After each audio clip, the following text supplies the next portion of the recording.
able to stay home, brother. You will not be able to plug in, turn on, and cop out. You will not be able to lose yourself on Skag and skip out for beer during commercials because the revolution will not be televised. The revolution will not be televised. The revolution will not be brought to you by Xerox in 4 parts without commercial interruptions. The revolution will not show you pictures of Nixon blowing a bugle and leading a charge by John Mitchell, General Abrams, and Spyro Agnew to eat hog maws confiscated from a Harlem sanctuary. The revolution will not be televised. The revolution will not be brought to you by the Schaefer Award Theater and will not star Natalie Woods and Steve McQueen or Bullwinkle and Julia. The revolution will not give your mouth sex appeal. The revolution will not get rid of the nubs. The revolution will not make you look 5 pounds thinner because the revolution will not be televised, brother. There will be no pictures of you and Willie Mae pushing that shopping cart down the block on the dead run or trying to slide that color TV into a stolen ambulance. NBC will not be able to predict the winner at 8:32 on report from 29 districts. The revolution will not be televised. There will be no pictures of pigs shooting down brothers on the instant replay. There will be no pictures of pigs shooting down brothers on the instant replay. There will be no pictures of Whitney Young being run out of Harlem on a rail with a brand new process. There will be no slow motion or still lights of Roy Wilkins strolling through Watts in a red, black, and green liberation jumpsuit that he has been saving for just the proper occasion. Green Acres, Beverly Hillbillies, and Hooterville Junction will no longer be so damn relevant, and women will not care if Dick finally got down with Jane on Search for Tomorrow, because black people will be in the street looking for a brighter day. The revolution will not be televised. There will be no highlights on the 11 o'clock news and no pictures of Harry armed women liberationists and Jackie Onassis blowing her nose. The theme song will not be written by Jim Webb or Francis Scott Key, nor sung by Glenn Campbell, Tom Jones, Johnny Cash, Engelbert Humperdinck, or The Rare Earth. The revolution will not be televised. The revolution will not be right back after a message about a white tornado, white lightning, or white people. You will not have to worry about a dove in your bedroom, the tiger in your tank, or the giant in your toilet bowl. The revolution will not go better with Coke. The revolution will not fight germs that may cause bad breath. The revolution will put you in the driver's seat. The revolution will not be televised, will not be televised, will not be televised, will not be televised. The revolution will be no rerun, brothers. The revolution will be live.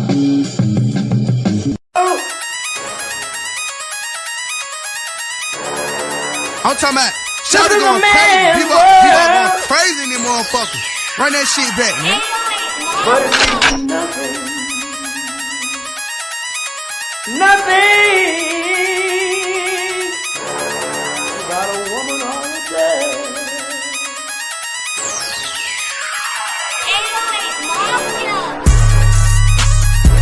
Man made the car.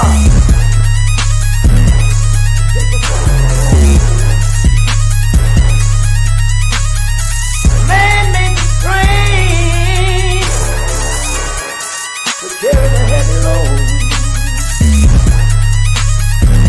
Man made the electrolyte to kick us out of the dark. Man made the boat for the water. Like the 7 no meter. Man thinks about a little bit of baby girl and a baby boy. Make them happy because man make them dark. But after man make everything we can, do you know that man makes money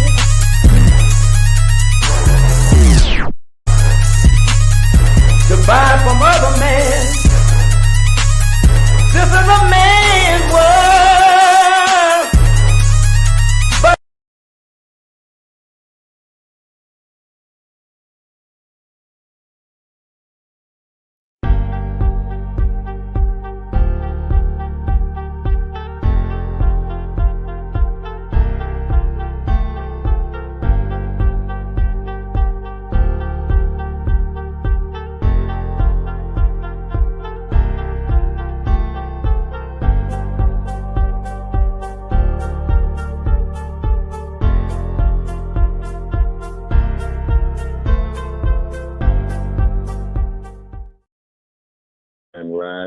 Grand Rising with Shabaka and the Jays. The air date of this episode is November 22nd, 2024.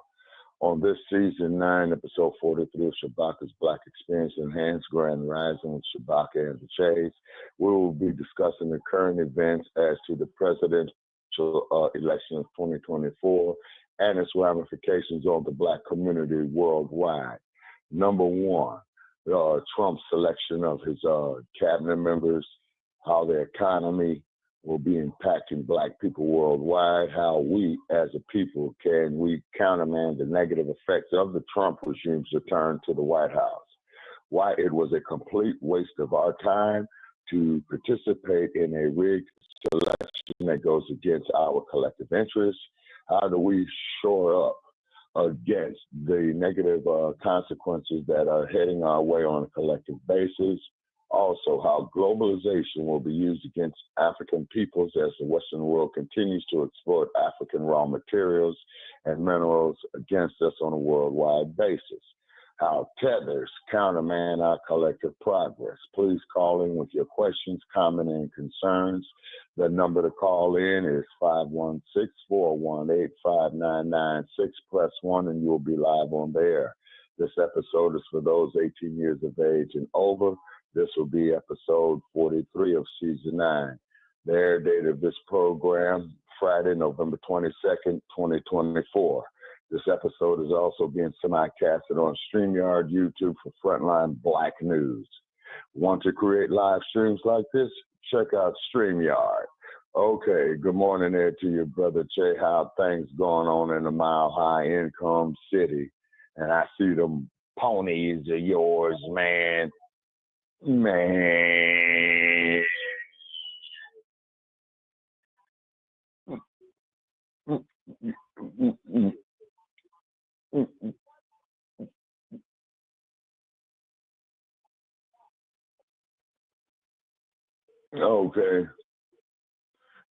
Okay, and then also too, looking to the west, they're supposed to be having, some raw material, some raw weather coming this way, but it's still cool here in Las Vegas.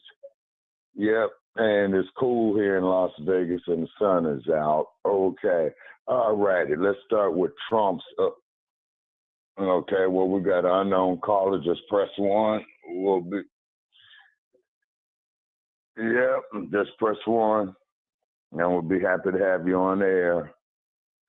Okay, well, we're looking at these questionable individuals that Donald Duck is forming in his.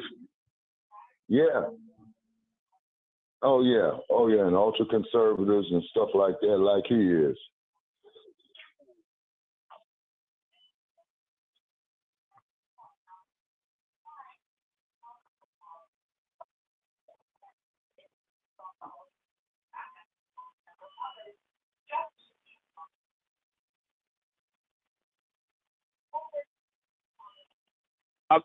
I'm sorry, I had to take my mute off. I'm sorry. Oh, Look, you guys know I am not the mainstream press, and I don't follow along with their narratives. I researched the subject in depth, and I've researched the Matt Gaetz controversy in depth. And I'm telling you, it's more deep state bullshit.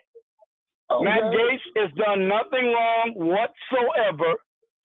It's a network. It's a story of intrigue, backstory, extortion, shady characters, the whole shot. And I'm telling you right now, Matt Gaetz probably dropped out because you know what? DeSantis might just nominate him for senator. Remember, he's from Florida, and they're going to need a Florida replacement for senator. Or he could come on as a special counsel or an assistant assistant deputy attorney general, and that way he had to put the Trump administration through all this controversy. But if you want to know the details of what happened with Matt Gaetz and this guy Joel Greenberg and all the other things that went down about it, I'll be happy to tell you, because Matt Gaetz apparently, by all the evidence, has done nothing wrong. Okay, well, what about Matt Gaetz and underage girls, Sarge? That's what I'm talking about. It's an extortive attempt. The whole thing is an extortive attempt. Okay, all righty. Okay. So I guess you would feel that same way, being all equal and all that nonsense with the illusion of inclusion, that Sean Combs is innocent as well too, right? Well, he is technically innocent, proved guilty, but look, there is nothing like the mountain of evidence that is against P. Diddy that there is against Matt Gaetz. In fact, there's evidence to the contrary. There's evidence. This guy, Joel Greenberg, was convicted. He's in jail right now for attempting to extort $25 million from Matt Gaetz' family to keep quiet about his alleged affair with the underage girl. Matt Gaetz immediately went to the FBI and informed them he was a victim of an extortion attempt. They wired him. They set it all up to set up a sting. He came along demanding the money. The FBI arrested him. He's been prosecuted, convicted. He's going to jail for it. Now, of course, that does not mean in and of itself that Matt Gaetz could not have had a sexual relationship with this young woman, but it does tend to indicate that, there will inevitably be an investigation into all of the circumstances of the extortion claim. And of course, Matt Gaetz will leave himself wide open to such charges if those charges were true. Okay. But I just find it kind of incredible, Sarge. What? Yeah, the former Attorney General of Florida. And you got to remember now, this woman who was supposed to be Matt Gaetz was allegedly guilty of statutory rape was using a real state of Florida driver's license that she presented as being of consensual age. Okay. All right? Okay. So I'm just saying, there's a lot more here than meets the eye. It's another manufactured, puffed up outrage, because you know what? The deep state is scared to death of Matt Gaetz. I don't know if you ever seen Matt Gaetz in any committee hearings, but he's sharp as a goddamn razor. Okay. You just need to go back and watch this guy question that big fat dummy Lloyd Austin, Secretary of Defense, about DEI. He just took them to pieces, to smithereens. Just go watch it. Just go watch him, the way he takes apart people in these committee hearings. He's got a sharp analytical mind, and you can't pull over no jive on him. Okay, all righty, okay. That's why I don't want him. Sound like he's been doing his homework, Sarge. Sound like he's got all his lies together, dotting his I's, crossing his T's, showing up his... Why would you say they're lies in the absence of knowing that they're lies or not? All these things are pretty much on the record about the woman, the young woman, about the extortion attempt by Joel Greenberg, about the arrest, about the prosecution. The guy's going to jail. He's in jail right now. Okay. For attempting to extort $25 million from Matt Gaetz and his family. Okay.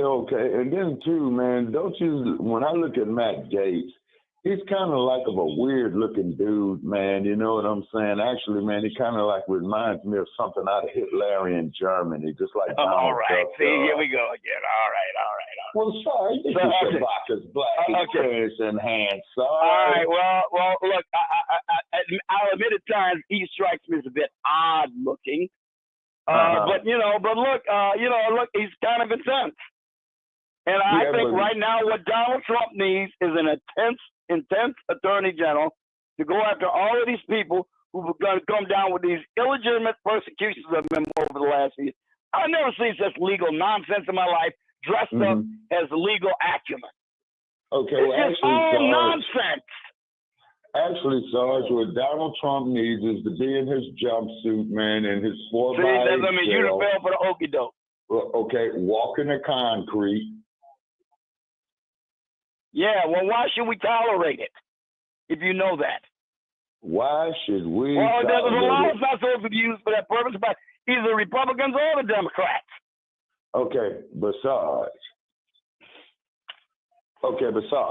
you also got to look at all of our people who are sitting in jails, man, who don't have none of Dump's money, okay, who plea bargain, man, because they couldn't afford proper legal counsel, who might just as well be innocent.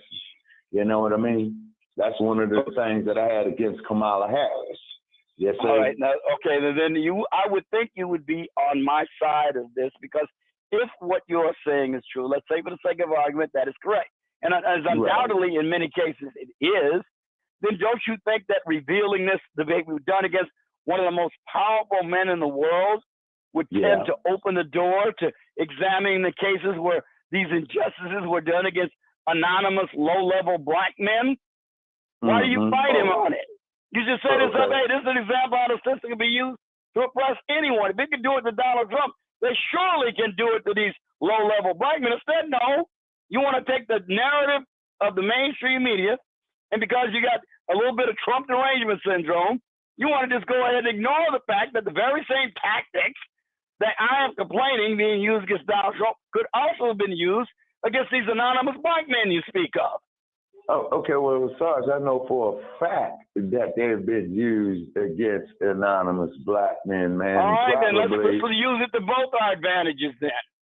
Yeah, well, you got to get Trump at all costs. Okay, well, Sarge, Trump is Trump. Trump is Trump, Sarge. He's a rich white billionaire. You know what I'm saying? And then, too, Sarge. He's also a threat to the deep state that you complain of. He's both. Okay, Sarge. Trump is the deep state, okay? Oh, come Trump on. is. How can you get much more of an outsider than he is? Oh. And even that is in 4 or 5 different jurisdictions, for God's sake. And you're telling me that he's on an insider? Okay, Sarge. Trump is a mover and shaker, man. You know what I'm saying? You know it. I know it, Brother Jay knows. I know the narrative is strong, and it's very hard to resist when they continually call him Hitler, even though all of a sudden now that he's president-elect, they're trying to buddy up with Hitler. None of this makes any sense. It has no consistency. We all know what it is. We all know that they were exact. I told you, if Donald Trump was a big threat they said he was, they never would have run a clown like Kamala Harris against him. Okay, but Sarge, and I know that Kamala Harris did not have a chance in hell against Donald Duck. Why do I know that she didn't? It's not like, I think with the present count totals now, they've got added a few million more votes to a vote total, even though she was wiped out electorally.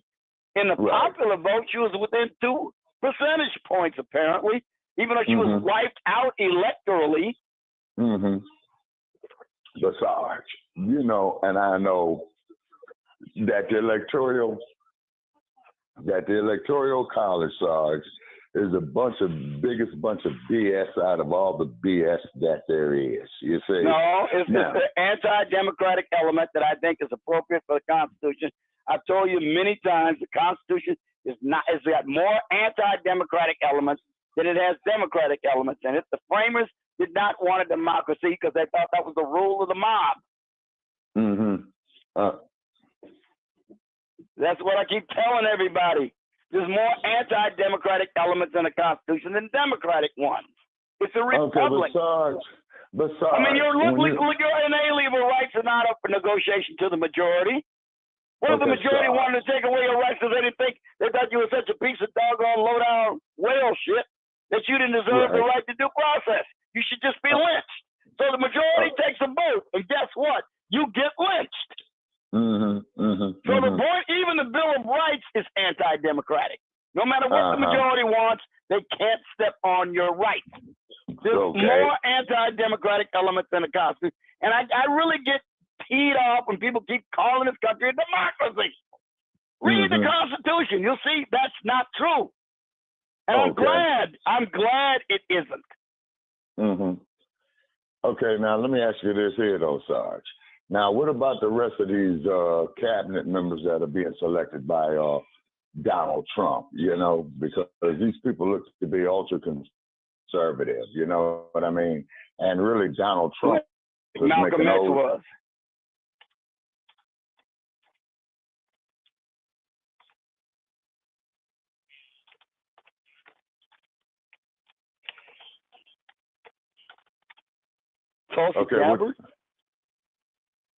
Tulsi Gabbard.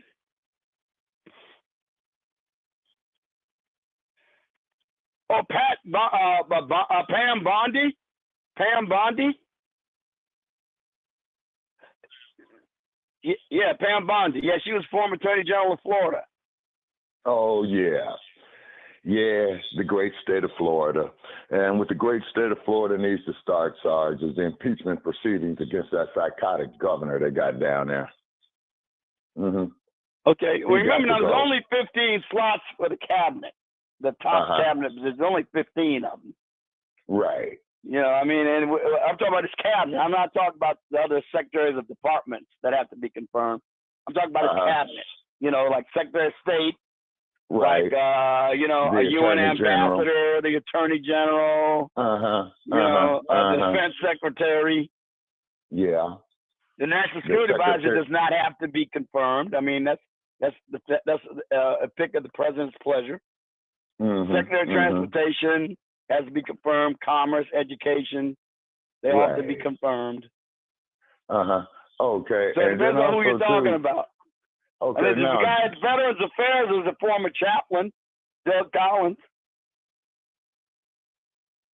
Yeah. Well, I'll tell you what. I read Robert Kennedy's book, The Real Anthony Fauci, and he's got a handle on the healthcare industry. He's got a handle on what went wrong with COVID and all the corruption that went there. And based on that book, I say he's as well informed as anybody to oversee that department. Okay. And also, too, Sarge, not to cut your wisdom, okay, just letting everybody know that our chat room is open for our hate mail, insults, gibberish, and constructive conversation as well, too. Now, another thing, too, Sarge, now, what about the dump, as in human shit? And I want to make that perfectly clear, by the way, about him getting rid of the Department of Education. It couldn't come soon enough, as far as I'm concerned. Okay, now why is this, Sarge? Because the Department of Education served as nothing more than a cultural Marxist indoctrination center, away from its original mission, was to ensure the proper administration of federal funding to local schools. That was its original mission. In fact, in its charter, it said it was not to be involved in curriculum, either recommendations or anything else. But now that's exactly what it's become. It's become an organ of the left, and putting all of this leftist transgenderism, LBGQTIA, CRT, all this other crap they're trying to influence the local school systems to adopt. Okay, now Sarge. None of the elements of CRT. Not CRT as a formal philosophy, but elements of it. The elements of CRT are that the United States is irredeemably racist, and the very inaction of objective law is in fact furtherance of white supremacy. Now that's simplifying it, but that's pretty much what it is. And you get a lot of that from the Department of Education.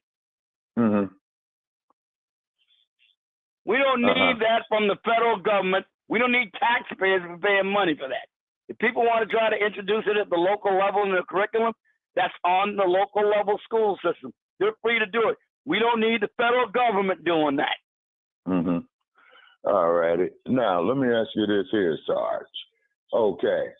And we can get back to any of these subjects, you know, as we go through them, you know, on our introduction here. Now, how can we as a people, Sarge, how can we, Black folks, descendants of Africans, countermand the negative effects of the Trump regime's return to the White House? I say, man, we start controlling our own businesses and industries, start our own branding, set up our own internet technology. You see what I mean? Okay. What's that? Say that again? Can I ask you a simple question? Yeah, can I ask you a simple question, Shabaka? Do you think a startup business is more or less likely to have a successful venture if there are more regulations or less? No, you would need startup business. No, I understand that, Sarge. You would need less. So who do you think is going to put fewer regulations on startup businesses? The Democrats or Donald Trump? Who does more regulation between the two? Okay, the way I see it is this here, Sarge, being an old bastard myself, similar to you, okay, is the way how I see it is that they're doing everything to countermand the startup of black businesses. You see what I mean? Okay, to put how do our they do own that? With people to work. regulation, Shabaka? That's the point Okay, I'm trying to make. but also too, Sarge, they do it with the regulations. Okay, but they also too, Sarge, is what they try to do is try to destroy the ethos of the black community and the Pan-African movement, which they have thoroughly trashed, to prove Brother Chase's point. You see what I mean? And then what they do is that they come up with these. Yeah.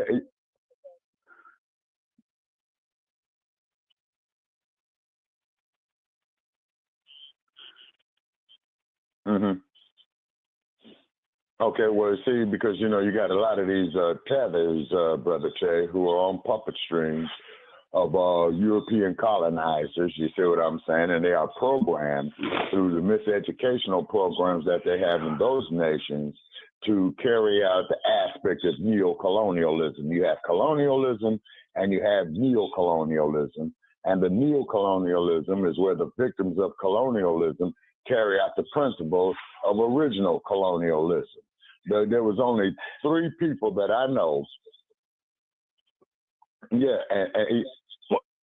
Well, I don't understand how it is that anything about business startup really at a local level has anything to do with the federal government, other than the federal government needs to get out of the way to the maximum extent possible, and so does the local or state government, and they don't need any more regulation than what is necessary to prevent fraud and criminality and get out of the way and let the businesses flourish. But see, the problem is that you got all these people at the local or state level who want to be the gatekeepers to your success, and they want to be able to control and influence you to get campaign donations for them. That's why they create these structures that inhibit business development. Okay, well, Sarge, the main ones who are against it, based off of your reason right there, would be guys like Larry Elders, Leo Terrell, Brandon Johnson, okay, or let's see, the current mayor of New York, Eric Adams, is because what these clowns talk about is that for us to participate in this oppressive society that goes against our self-interest. But however, when other groups come here and do this, you see what I'm saying, then they are encouraged. But as soon as black businesses come up with this, you see, then we are, looked upon as racist and what have you. You see what I'm saying? And then also, too, yes, sir.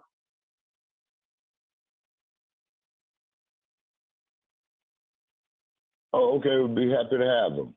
We'll be very happy to have Mr. Yang and thank him so very, very much, man. Yeah. Okay.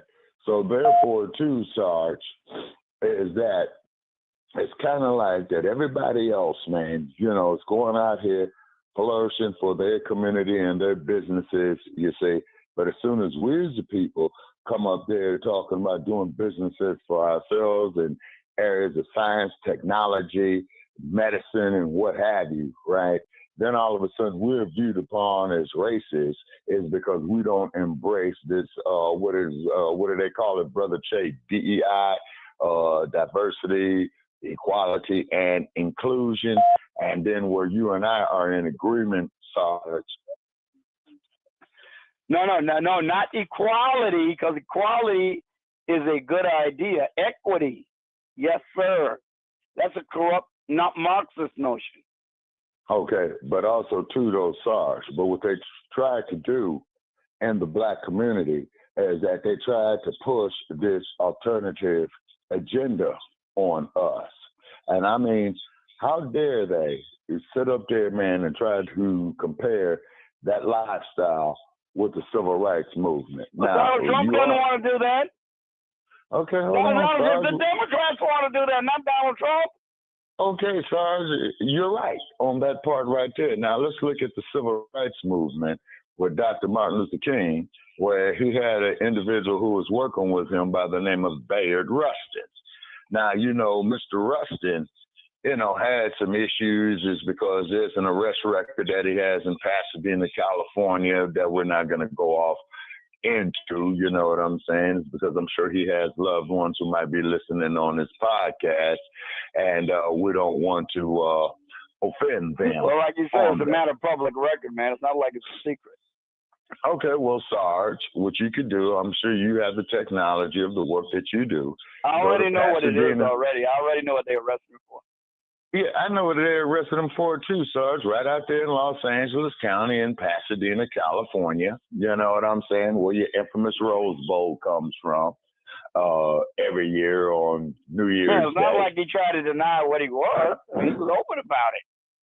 Okay, but also, too, another individual man who was of this lifestyle, man, was the one and only Mr. James Baldwin, as you know that as well, too, correct? Yeah, absolutely. Yeah, okay, but one thing that James Baldwin did say, he says to be black in America is to be in a constant state of rage, okay, which I have to agree with.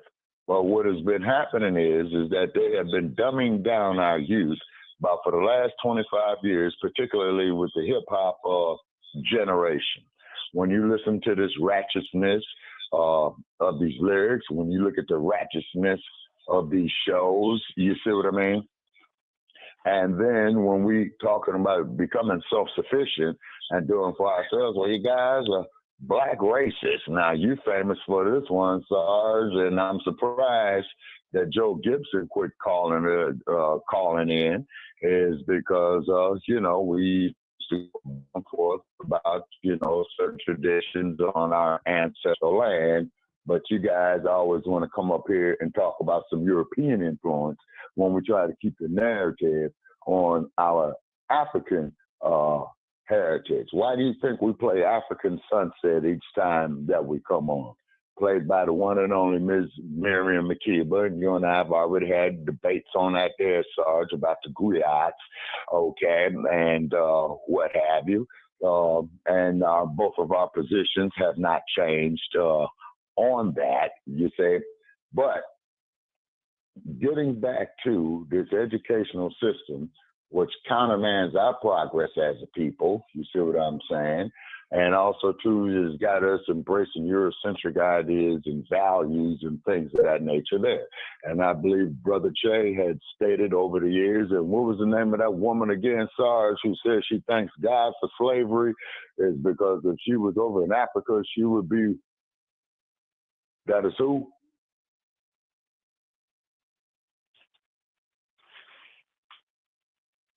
No, it sounds to me like it was Muhammad Ali, because he said the same thing himself. He's glad his ancestors got on that boat, in case you forget. Okay, wait, say that again, Sarge.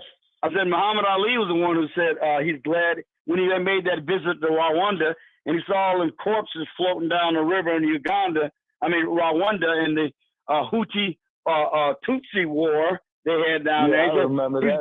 He said he's glad his ancestors got on that boat, remember? Okay, Ali ain't never said no bullshit like that. Yes, he did. Come on, yes, he man. did. Come yes, he on, did. Sarge. Yes, no, he did. Didn't.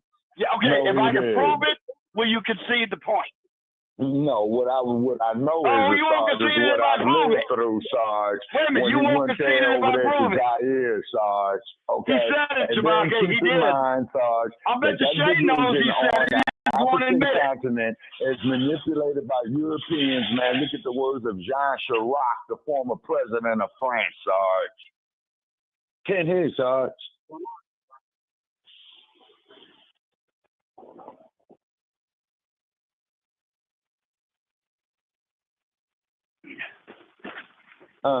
Yeah, but I am telling you, Muhammad Ali did say that. He did say that. Sarge. Now look, you can argue as whether he's right or wrong to say it or not. You can argue whether Winston Sears is right or wrong to say it. Sarge, why do you make me work so hard in the morning, man? All right, I tell you what. Here's what we'll do then. Let's forget whether they're right or wrong or whether they even said it. Let's examine the premise that ain't no black people leaving the United States in any substantial numbers. Now, do you agree with that or not? Okay, hold on, Sarge. I'm getting ready to pull up what you said, man, about what Ali said. Now, what did Ali say, man? He said he's glad his ancestors got on that boat. Okay, hold on. Glad his ancestors were got on that boat. I am paraphrasing. Okay, hold on, Sarge. Okay, all right, I'm going here to this old damn Bing search. All right. Showing results of Ali glad his ancestors were slaves. Search on for Ali. No, that's not what he said. That's not what he said. He didn't say he was glad they were slaves. He said he's glad they got on that boat. There's a difference. Okay, hold on, Sarge. Hold on. Okay, Ali, according to his family's research, the great-grandson of Archer Alexander, a slave who heroically fought both for his own freedom and against slavery. Alexander escaped from bondage and surreptitiously fed information to the Union Army during the Civil War. Okay, DNA evidence links Ali to heroic slave family says, and let's see here. All right, and they're saying they're trying to trace his ancestry. Ali stood up for Native Americans. I remember that. Okay. They got his trials right here, his life and legacy, and what have you. Okay. All right. Okay. Hold on, Sarge. Okay. Thank God my granddaddy got on that boat. Hold on, Sarge. Hold on.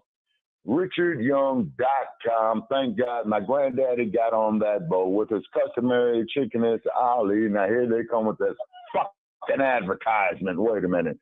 Responding to a reporter inquiring about his stock. Huh? Okay. Now what I'm reading here, Brother Che, okay, with this customary talk, Ali responded to a report inquiring about his thoughts.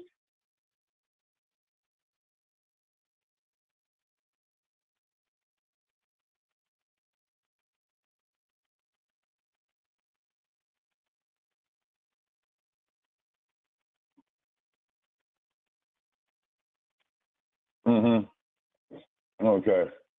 Boy, they really do try to smear this guy because of what he stood for. You see what I'm saying? And then, how is it a smear to recite fairly accurately the words that he used, no matter what context he said them in? Sarge. Like you and I have discussed before, okay? And then I would tell this here to all these family members too, at the risk of my dinner work, man, okay? Because the day I come across one of them bastards that own one of my ancestors, hey man, how much reparations money you got? Well, you know, no. Trick. How much reparations money do you got? And as soon as he said he ain't got none, man, there ain't no sense in talking. Okay, for the simple fact, Sarge, we was brought here as property, okay? Like the X-Man said, we wasn't brought here to build democracy in America. It was nigga get down in that boat, period. Understand? You see? Then when you look at the Fugitive Slave Act, when you look at this, the Slave Patroller, Sarge, okay, you see, this country don't love us. They just loved our wealth and violating our women.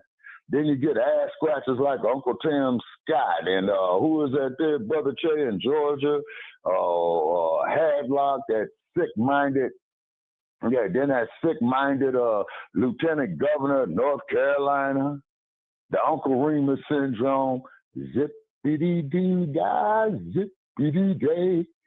I got plenty of nothing and nothing is plenty for me. See, Sarge, you know what's the worst form of change to have other than on your body? It's on your mind, man. Seriously. It's on your mind, you know? And then, as Brother Che had pointed out in his research, you got these damn tethers, you see, that just figure they're going to come to the U.S. and take. And then the French, you know, go in there just like the Belgians, Then just like the Americans who are behind it all, you know, exploring Africa for all its raw materials. And then we're supposed to sit up here to be programmed to love a group of people that hates us and despises us simply because they cannot be us. Yeah, but Shabaka,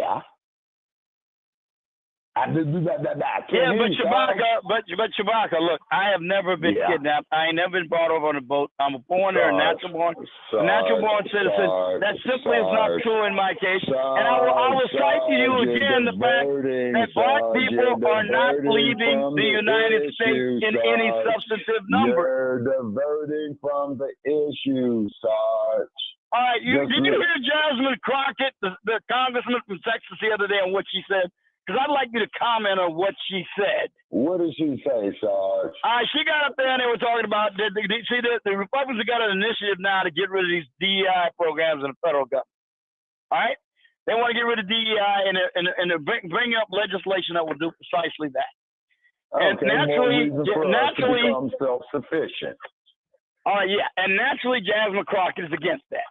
And so she hauls out the usual litany of nonsense about nonsense. I think, Brother Che, okay, hold on a second, Sarge. Please hold that thought. Very, very interesting in what you got to say.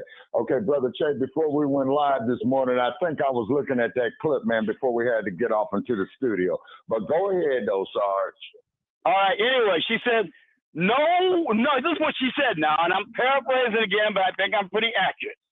Mm-hmm. No white man was ever dragged from their home and brought anywhere where they didn't want to go, like we were. She said we were. And she ain't never dragged nowhere. She's a boule. She ain't never dragged nowhere from nothing. But anyway, look. The point of the matter is she gave an absolutely ahistorical, untrue. The very word slave is originated in the word Slavic. Slavic people were the word, they took the word slave from the Slavs who were enslaved. But wait a minute, there's more. Wait a minute, there's more. You gotta let me finish. I was talking about what she said. I'm addressing my critique to what she said. She's a congressman. She's a congressman. Which don't mean shit. Okay. It happens. She's a bit more influence in daily affairs than most normal people do by virtue of a position alone. It's just the way it is. All right, but anyway, what she said was she completely ignored the history of slavery. She ignored the fact when the Moors took the Iberian Peninsula, they enslaved many white people and who cares about them? Wait a minute, because what you say isn't true. Doesn't the truth and history matter? We ain't gonna sit up here and wait a minute. Look, Shabaka. I don't give a good goddamn what the hell they did to them. Shabaka. Does it the fact and history matter or does it not? Sarge, let me put it to you this way, man. I mean, you said things that simply weren't true. Sarge, we state facts here on this. We research. That's what I'm trying to do. We go against the popular version of what is truth. I do not sympathize with them crackers. I could care the hell less. I'm talking about you have to sympathize with them. It's about historical accuracy. Who says you need to sympathize with them? Okay, that's what you're doing, Sarge. You put more emphasis. I'm pointing out a historical fact about slavery and the fact that millions of Europeans were enslaved, often by people from the northern coast of Africa. Sarge, we don't care about that on this platform. You don't have to care. You just have to be aware of the history.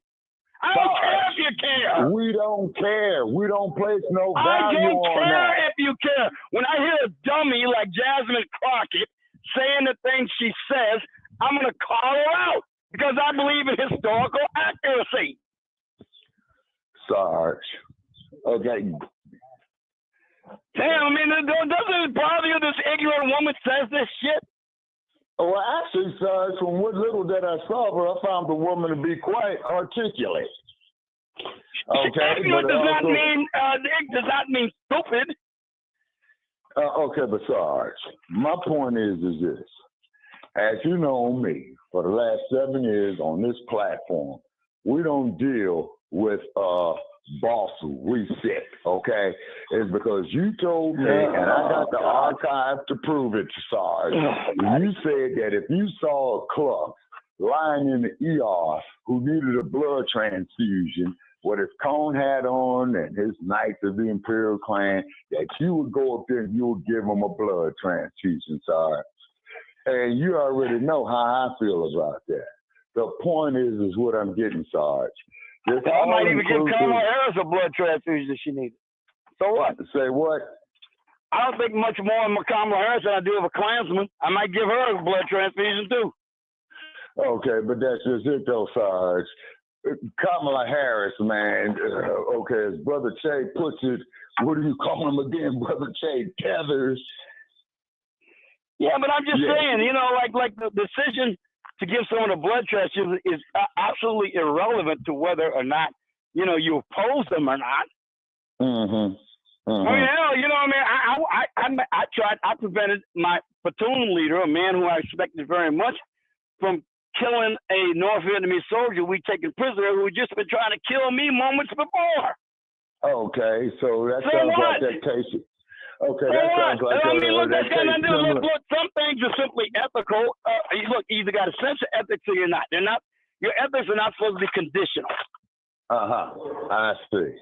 So the thing is either ethical or it isn't. And I try to live my life on the basis of principled, objectively true ethics. I don't always succeed, but that's what I try to do. Okay, but Sarge. What? I don't believe in situational ethics. I reject it. What's it called? Situational ethics? Yeah, moral relativism too. Same thing with moral relativism. And that doesn't mean I don't fail sometimes, because I fail too. The point of the matter is I don't aspire to it. Okay, Sarge. Now, the point is what I'm saying though is this. We as black folks here in the United States of America, through the horrors of slavery and Jim Crowism, because you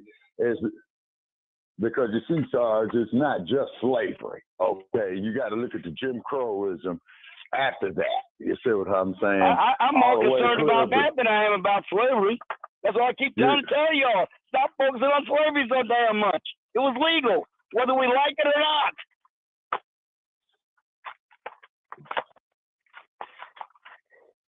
No, I said to the exclusion. I meant to the exclusion of other things that are far more pertinent. That's what I meant. Okay, what are far more pertinent, Sarge? Yeah, like Jim Crow and discrimination is far more pertinent than slavery. Slavery, no matter how evil it was legal. That's why you ain't going to get reparations for it. Okay. Well, that's more pertinent. Why don't you make more of a big deal about that?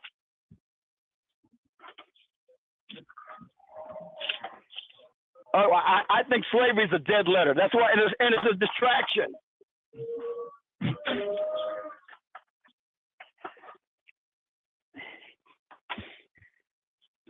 Right.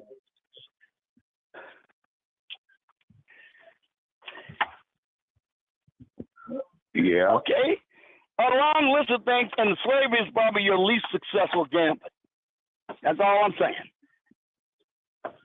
You might have a case with some of the other things if you adopt them on an individualized basis. There's no way it's going to happen as a blanket grant for a group of people. It's not going to happen.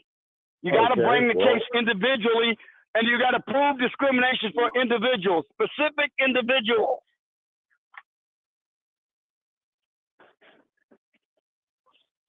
It didn't happen to the Japanese. That's not true. Yes, they did. They got compensated. No. I'm embarrassed with that case. No, that's not true at all. You got the internment camps they had here. Yes, and they were the ones who went into the internment camps.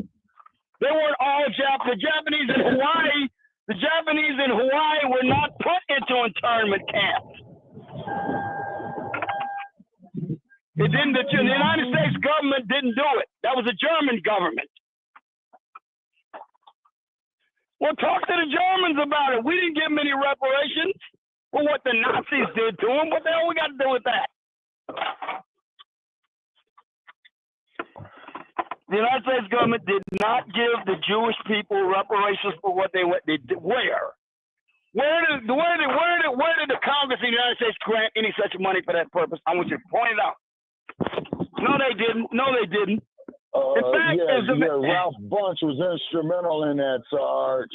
Ralph Bunche was instrumental in that, Sarge. That was establishing the nation of Israel, and he did it as United Nations ambassador. You guys are coming up with alternate histories around here. No, Sarge, we come up with true history that's been swept under the rug, Sarge. Okay. All right. Okay. All right. Let's get back on track. What we're talking about. Sarge. And Sarge, just to screw with your head this morning, I'm driving down Las Vegas Boulevard, Sarge, and I'm looking at this eyesore that says Trump on top of this building. And I thought, Sarge, that you told me that you was going to write a letter to the city of Las Vegas and Clark County to start bouncing a wrecking ball off that building. When did I ever say a thing like that, and why would I ever say a thing like that? Are you crazy? Because it's an eyesore, Sarge. Oh, I said that. And I said that? Oh, Sarge, I asked you to do me a favor, Sarge, since we've been you asked me to do you a favor. I didn't acquiesce, did I? Sarge, it's an eyesore, Sarge. You said well, that's your opinion. You need to bring that letter, not me. I'm not the one who needs to bring the letter. You need to bring it. You're the one complaining about it. I'm not. You're not complaining about it. No, I'm not complaining about it. It doesn't bother me at all. Okay, it doesn't bother you at all. Well, Sarge, of course it won't bother you. Okay, Sarge, did he promise you a job or something back there? No, but President Trump, if you want to offer me a job, please offer me a job so I can tell Shabaka President Trump got me a job. So if you want to offer me a job, President Trump, offer me a job. I'll take it. Okay, you okay. But no, to answer the question, Shabaka, no, he has not offered me a job, but I probably would take it if he offers it.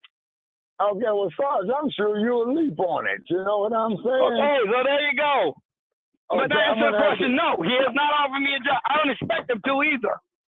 Okay, all right, hold on, Sarge, hold on. Okay, Brother Che, I'm going to have to mute myself for a minute. Okay, so I'm going on mute right here. Please take over, sir, and I'll be back arguing with Sarge, man, within about 10 minutes or less. All right, okay.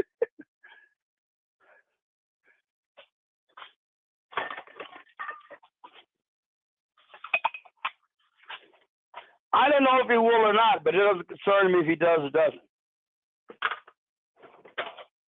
What I'm concerned about is the performance of the people he does appoint, because the executive branch is not a representative body anyway. The executive branch should be chosen on the basis of what the executive thinks are the people most likely to successfully carry out his agenda, and he should make those decisions on that and nothing else, really. But that's up to him on whatever decision he makes to do it.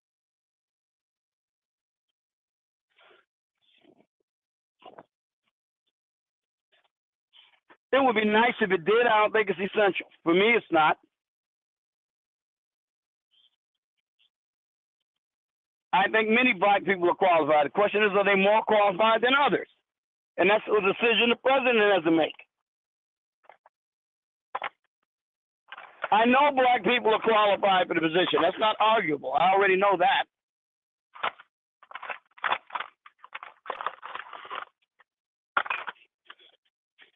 You have to have him. I'm sure he does. I'm sure he does. I have no doubt that he does. But again, I'm not concerned what he does. I do not see the executive branch of government as a representative. People, the House of Representatives are what represent you. Okay, that's what they call it, the House of Representatives. Okay, Sarge. Okay. When did we, as a people, and I'm going to say this here again, and you're yet to give me a straight answer to quote Al Pacino in The Godfather. Can't you give me a straight answer anymore? Okay. Well, when did we? You don't like my answers, though. That's all. Okay. When did we, as a people, petition the U.S. government to be citizens here? And I already know the answer, man. No, they didn't petition any more than I did. I didn't petition U.S. government to be a citizen. I'm glad I am, though. Okay, you glad? I didn't petition the government to be a citizen. I'm glad I am, though. And if I had a choice as an adult, I'd still pick the United States to be the citizen of. But I didn't have a choice. I was a child. My parents were citizens, and they ensured that I was a citizen when I was born. I had no say-so in the matter. Okay, let me ask you a question, Sarge. As coming up as a young man, before you went over to Southeast Asia, were you ever discriminated against for being a black man in America? Yes, many times. No, you're lying. Yes, I said yes, many times. Okay.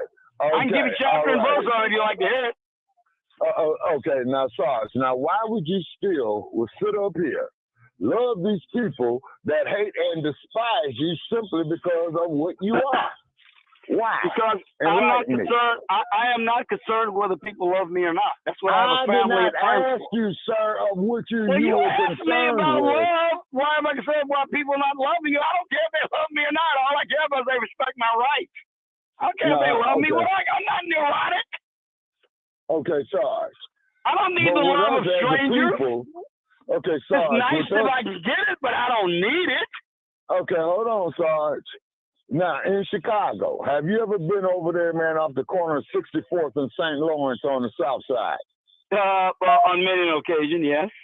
Okay, you know who used to live there, right? That used to be, no, not Barack. Who used to live over there? Damn, it's on the tip of my tongue. It's on the tip of your tongue. Man, Sarge, don't give me that bullshit. That there's where Emmett Till used to live. Okay. Yeah, I believe you're right. Yeah, that's Bronzeville. That's where they used to live. Yeah. Okay. Yeah, right. So now, Sarge, what we're getting into is the American ethos when it comes to people of African descent, okay? They hate us so much, but why do these Caucasoids want to have sexual relations with black folks? Well, you really run far afield, don't you?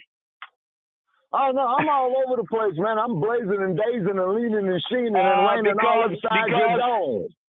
Because human beings find each other sexually attractive no matter where they are. That's why. Don't give me that bullshit. Well, what do you think it is? I just gave you my answer. I gave you my answer. What do you think it is? Yeah, go ahead, Brother Parrish.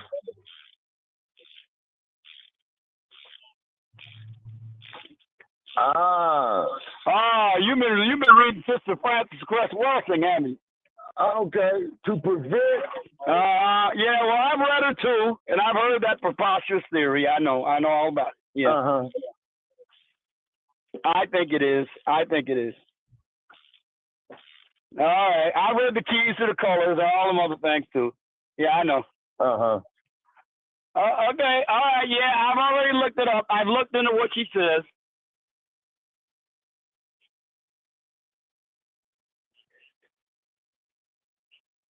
Right, okay. Yeah, so do black people in the United States.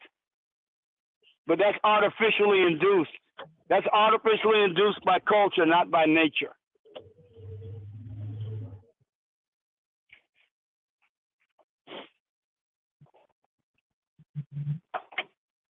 Yeah, why do you think they did that? Why do you think that was fostered?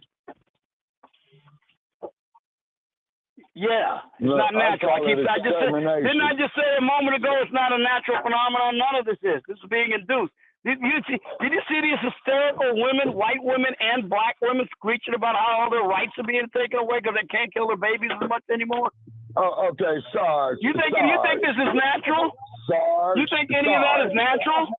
Okay, Sarge, when I was in my mid-30s, I was speaking with an older sister who had stated that woman's lib shit, man, was to benefit white women, not black women. No, not white women. No. Not white women. Not white women. Left feminist women. Get it right. Sarge. It's a specific type of white woman.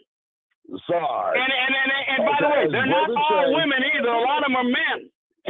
a lot of men are left feminists too. Oh man. You guys are missing the big picture. I'm gonna help you see it one way or the other. I'm gonna do my best. Okay, but sorry.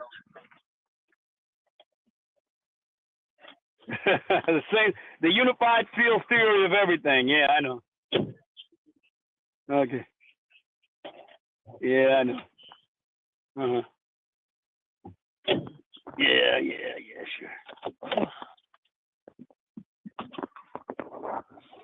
Yeah, that's called the unified field theory of everything. I get it. Okay. Right. Okay. All right. I mean, look, it's interesting theory. I mean, it's not like it doesn't have a basis, but I think it's lacking to explain everything that's gone wrong in the Black community. I truly do. It's lacking. Even if there's a basis for it, it's insubstantial. It doesn't have enough meat to it.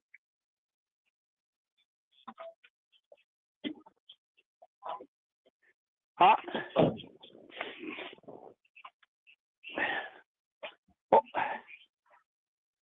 What do you mean by control? Control of what?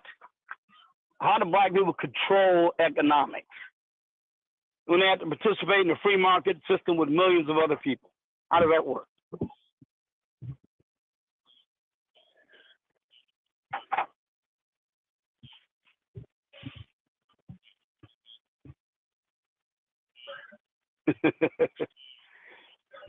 Something fishy about this. There's some kind of fishy about this somehow. Whenever I hear these explanations postulated, it's just something about it sounds pretty doggone fishy.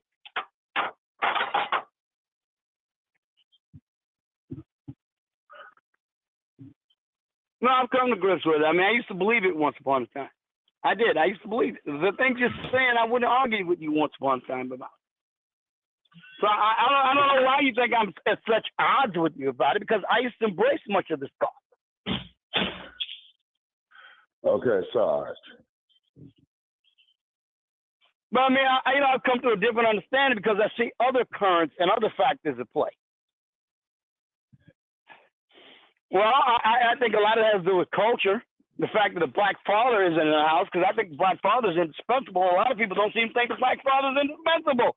They don't even think the Black father is worthy to be in the house. Well, that's the point. See, now you're getting to the point of what I'm trying to say. This is the point of what I'm trying to say. This is why I don't believe a lot of these things anymore.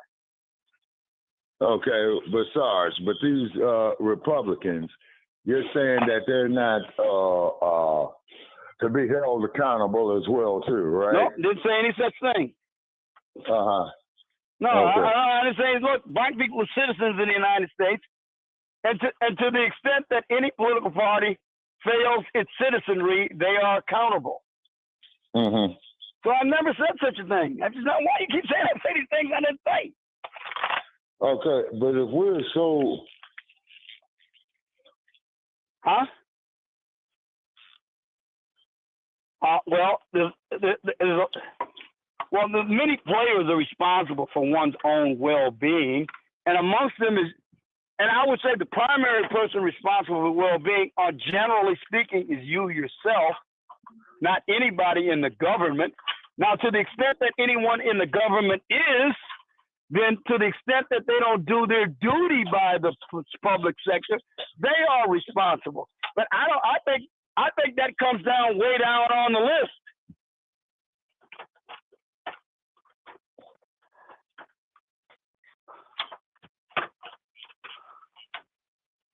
Wait, so you're saying that there's nothing in the system that you could take advantage of? There's nothing in there that affords you any advantage whatsoever? Nothing. Okay, you're educated. You're an educated man. You talk like one. You got an education. Well, okay. Well, that has a lot to do with your prospects of success. The very fact that you received an education that prepares you to do other things. But Sarge, but the educational system, the economical system, the political system, Sarge, the deck is stacked against us, okay? And every time that we bring this up, man, then we get these brain dead ass scratchers talking about, oh, we got an equal chance. And then you're sitting there ignoring facts. Well, I never said we had an equal chance. I don't think we have an equal chance. I didn't say Sarge said this. I'm talking about the general ethos of these sorry black-ass politicians who don't mean us not one damn bit of good, okay? Jesse Jackson, biggest joke ever going, okay? The only one, man, that I respect who saw through it before he was killed was the one and only Dr. Martin Luther King Jr. when he had admitted his mistake, is when he said, I led our people into a burning house with education, with integration, which he did, okay? It's because every other group is benefiting off of affirmative action except us, black men in particular.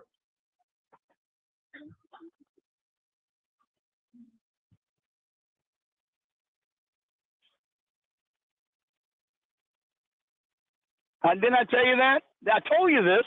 I'll tell you why it's happening the way it is. Remember? You guys should listen to me more often. I'm telling you, my predictions are dead on most of the time. Well, Sarge, if you got so much great predictions, why don't you come out here to Las Vegas? Let's put $500 together and go boss it up on a crap table. How about that? Well, I might just take you up on that, but I think gambling is a fool's errand. I might go there to see the showgirls or something. No, Sarge, you wasting your money, man. You know what I'm saying? You're the one telling me to come there and farther away at the crap tables. Yeah, well, Sarge, but I'm talking about Sarge. Pal. Okay, but Sarge, okay, you talking about, man, that you got all these predictions and all this, man. You remind me of Johnny Carson. Oh, you think I should transform them to gambling? I didn't say my predictors were necessarily exportable to other endeavors. I see. Okay, but anytime you go off into a business, I'm talking about the law. Yeah, if you talk about a matter of law, and I see the way things are developing, I got enough familiarity with that to make some predictions. Yeah. Okay, but Sarge, gambling is legal here. Okay.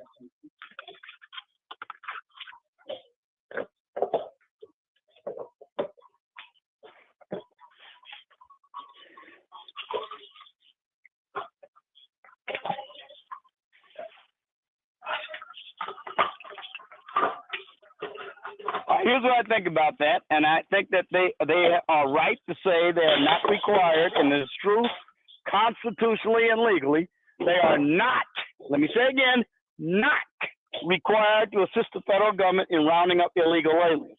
At the same time, they also are forbidden to obstruct the federal government. So as long as they don't obstruct the federal government in its constitutional duty, they can be free not to cooperate. But I tell you one thing, the American people have indicated overwhelmingly that they want this to be carried out to a degree or other, and woe betide the politician who decides to ignore that mandate. Okay, Sarge. So let them do what they can do. Once again, Sarge, we as the people are sitting up here worrying about outside enforce or outside, yeah. Oh, okay, be happy to have them. You know what I'm saying? Yeah, be happy to have them. So those of you who plan on calling in, please call in now so, you know, we could all be in the studio in case we go into overtime. Okay. Okay, but Sarge, you love this orange dude so much, right? Wait a minute, will you stop with that, man? I'm not a cultist. I'm not a cult. I do admire him, but I don't love him so much. Okay, the only thing I could say. That's what liberals do, not me. But Sarge, the only thing I could say is this: Donald Trump got game. Okay. Now, also too, ladies and gentlemen, he's got swagger, don't he? You got to admit that about him. Okay, Sarge, he got game, whether it's good or bad. Now, he got swagger, man. He got more than just game. He got swagger. Okay, but also too, ladies and gentlemen, we do have to look at the historical aspects of what happened over 60 years ago today, where the president JFK was assassinated today in 1963 in Dallas, Texas. Okay, and then. Say what? And then. No, sir, I am not. Okay. All righty. I'll tell you what I am doing though. I am removing my catalytic converter because apparently it's not running at threshold efficiency and I can't pass the emissions test. While I'm speaking to you, I am preparing to remove the catalytic converter from my car. You might hear that every now and then. But see, I'm capable of holding a conversation with you about this and removing the catalytic converter at the same time. You want to express your admiration for me. Oh, Lord have mercy, oh God. Okay, Sarge. Okay, yes, Sarge, here's what you need to do. Leave your catalytic converter on your vehicle, okay? Take up residency here in the state of Nevada. Go to one of these auto shops that they recommend, spend $500. When it fails small, then after you spend $500, the state of Nevada will give you registration for your vehicle. Why should I do that when I'm able to fix it for about 89? Oh, well, if you could find it at a cheaper price. And it's an absorbing hobby for me because I used to do it all the time. And I like doing it. It keeps me busy. You know, I mean, I don't like being dependent on other people's things. I know how to do it myself. So okay, Sarge, I don't blame you. There you go. Don't blame you, Sarge. I don't blame you. Okay. Now, getting back to your 47th president, Sarge, that you love so much, okay, who will not be impeached, which would be the righteous thing to do, okay. He's going to go up here, wreak havoc again. He's going to get up here and make his asinine statements again, okay, like he did the last time. And then what he's going to do, Sarge, he's going to erode everybody's civil rights, okay? But one thing about dude, I will have to say, man, he ain't out here waving no rainbow flag like Al Sharpton and Kamala Harris. Okay? Yeah, sure ain't. Yeah, you see. And as we stated on this podcast before, is that they have their human rights and they have their civil rights, but no man has a right to come up to me and call himself a woman. That there's an insult to the sanctity of womanhood, okay? But that's just me, okay? Ain't that the truth? Yeah, okay. Now, Sarge, please give us your reasons, as I've stated here, and one of our subjects here, Brother Che, and please let me know if I'm going down our list properly. It is a complete waste of our time, Sarge, as a people, to participate in rigged selections that goes against our collective interest, okay? And I'm talking about the Uncle Tim Scotts, Warlocks, Yassa bosses like Hakeem Jeffries and all of this old type of crap, right? I mean, Brother Hakeem, you got antipathy to a Brother Hakeem? I can't believe this. Yeah, what he needs to do, Sarge, is that he needs to change his first name to Tom. Okay. Oh my goodness gracious! He fails the racial allegiance test. Okay, no, Sarge. It was when a guy in 1964 who became heavyweight champ had dropped the name of the raping, slave trading pedophiles that owned his family, right? Yeah. There was certain honor in that. Mm-hmm. But now,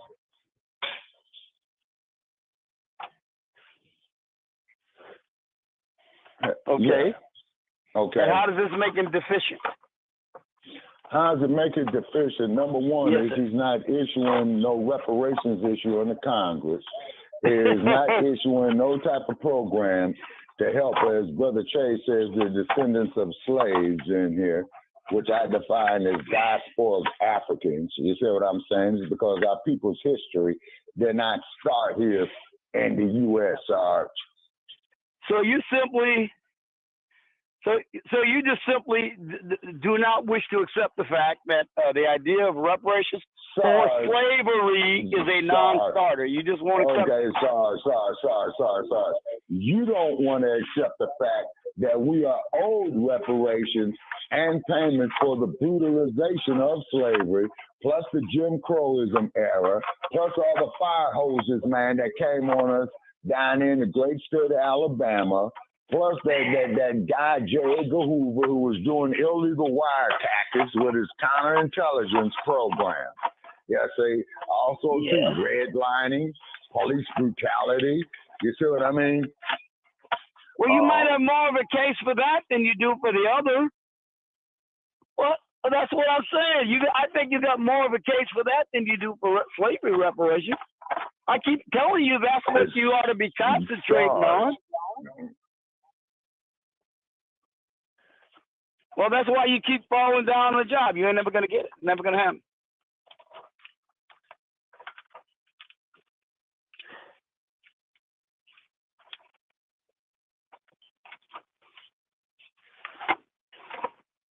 Negroes in leadership. I love that one there, Brother Chet. Yeah. Look. Restitution is available for anyone who has suffered illegal race discrimination. So there's nothing wrong with asking for restitution on the basis of race if you've been illegally discriminated against on the basis of race. Sarge.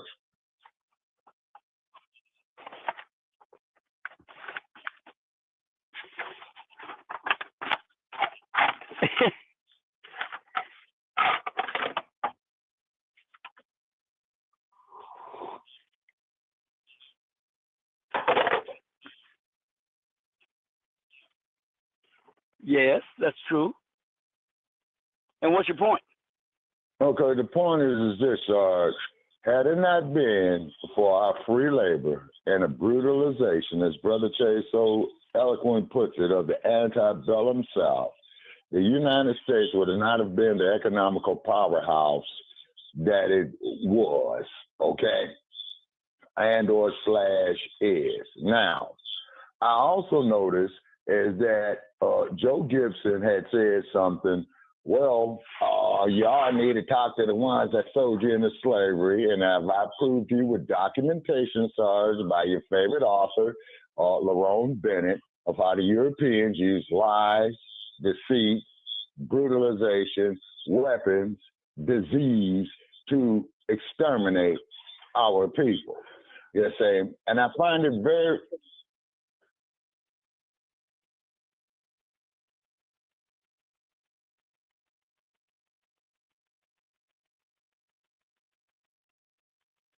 Right.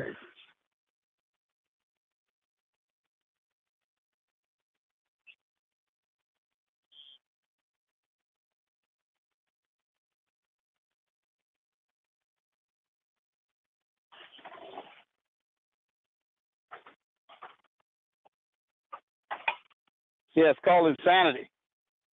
Oh, yeah. Yeah, exactly. You see? And this is why, Sarge, we created the hashtag resurrection of the mental dead, okay? It's because, you know, you got a whole lot of brain dead individuals within our community Sure do. who will sit up there and argue until they blue in the gills with nonsense and telling us that we're supposed to sit up here and be thankful for this brutalization. I don't care about no damn Greeks. I don't care about no Europeans, you know what I'm saying? But that is none of my concern. Well, Shabaka, okay, it doesn't have to be your concern. My concern, and you don't have to share my concern, is with historical accuracy from a congressman who has a public position that many people respect and who speaks historical nonsense. Because I am a serious, even though I'm an amateur historian, I don't like it. So, I mean, I'm not expecting you to share my concern about it. You don't. I'm simply expressing to you why I do, and I'm pointing out that a public official should not be opening her mouth and making ignorant, incorrect historical statements like she did. That's all. Okay. Where does she lie at, Sarge? She said no white man has ever. That is where she is wrong. That no white man has ever what, Sarge? Been dragged out of their home and taken some. Do you know who the Janissaries were? Sarge, please See, this is what I mean. This is what I mean. Do you know or don't you know? Do you or don't you know? Sarge, you're deviating, Sarge. I'm not deviating. I'm answering the question. She said, no white man has ever. That's what she said. That's not true. That no white man has ever what, Sarge? Been dragged out of their home and taken across the sea or anywhere else where they didn't want to go. That's what she said. Now how is that not true? That's not true. Okay, how is it not true? Because the Janissaries they were taken there by the Ottoman Empire from Hungary and Romania and dragged across the Bering Straits. They were dragged across the Bering Straits. We do not care about them. See, well, this is what I mean. You keep going back to whether or not I care or whether you care. It's not about you or me. It's about the truth. We don't care. But it isn't about you or me. It's about the truth. Sarge, the truth of the matter is that this country owes a debt to us because we built this goddamn country. You understand? See, now you just changed the subject. Okay. No, I just merely stated facts. Okay. I'm not arguing with you that black people had a part in building the public. They didn't build it by themselves. All right. Well, now you've gone off the rails, and I don't agree with that. I don't agree with that. I don't give a good goddamn what you agree with, man. We merely are stating facts. All right. Okay. Again, you are saying that this country would not have become anything like it was without slavery. That's what you're alleging. I say that's not true. I don't believe that. Fact, Sarge. Look at it. Okay, Sarge.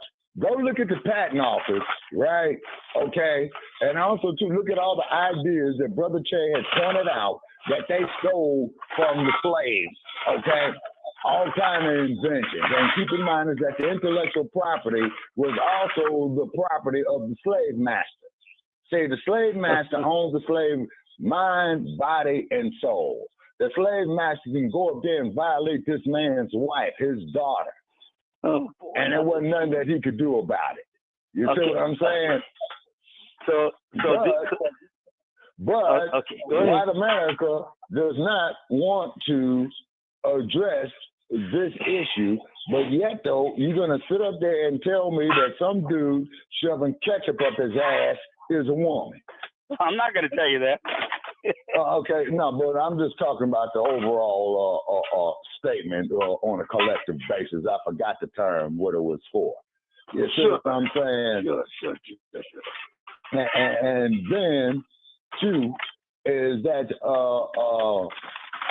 they lied to us. They want us to keep perpetuating this lies.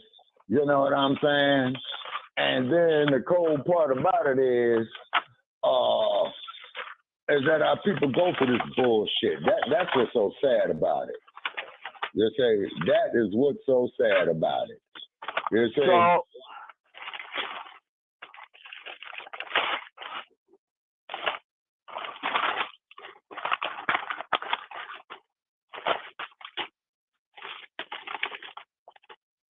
Okay, Brother Che, could you say that again, sir? Okay, because you got some background noise.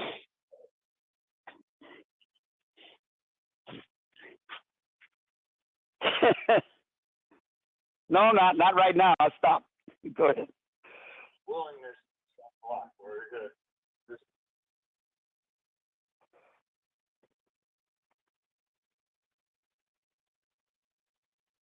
Mm-hmm. Yeah, well, because you do have more control, and you do at the local and the state level. Yeah, Brother Che, the voters do have more of a say in those elections as opposed to in the federal elections. Yeah, didn't reparations, even though it was failing in California, I'd say out of all the places they tried to get it, the place that had the most success was in California at the local level. Wouldn't you agree? No, I don't. It's because Gruesome Newsom is trying to downplay it, and the only thing that no good bastard came out there and said was, well, we'll give a letter of formal apology. Now, Gruesome Newsom, what you need to do, just like that former damn soon-to-be former vice president should have done when she was the attorney general, should have went over there to that damn social media shit and seized the revenue up out of that and start kicking the checks off of that. Because look at this bullshit they put up here on social media. Well, you violated community standards. You can't speak because we spoke the truth. Understand? Well, yes, sir. I understand that, but I'm just saying that I still think that out of all the places it has been tried, and I don't think it has a real shot anywhere, but out of all the places that have been tried, I think the most success you saw was in California. Yeah, but I don't think they were as successful as the initiatives in California were. I'm not saying that they didn't try it elsewhere.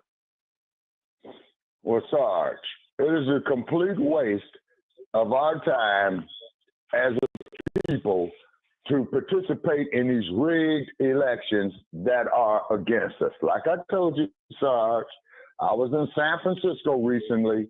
They got a piece of federal land that sits right out there in the middle of Frisco Bay, where he's got an excellent view of the Golden Gate Bridge, an excellent view of San Quentin, an excellent view of Yuba Buena Island, and that's what they need to have Donald Duck through an act of Congress, which they will not do, and let that there be his executive mansion for the last 4 to 8 years. Now, you are aware of the fact, though, too, Sarge, is that this bastard could run for re-election in 2028. You know that, right? Earth calling Sarge.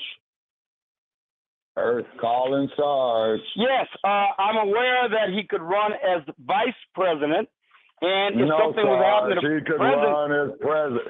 Sarge, he could run as president in 2028. No, you can only be elected to 2 terms as president of the United States. That's in the Constitution. That is 2 consecutive terms. That's not what it says. It's not what it says. It says consecutive. No, Sarge. It says 2 terms. No, Sarge. No, it says 2 terms. It's not what it does say. It's the consecutive. Sarge. All right. Okay, let me go get my pocket Constitution, read the 12th Amendment. I mean, the 20th Amendment. It says consecutive terms, Sarge.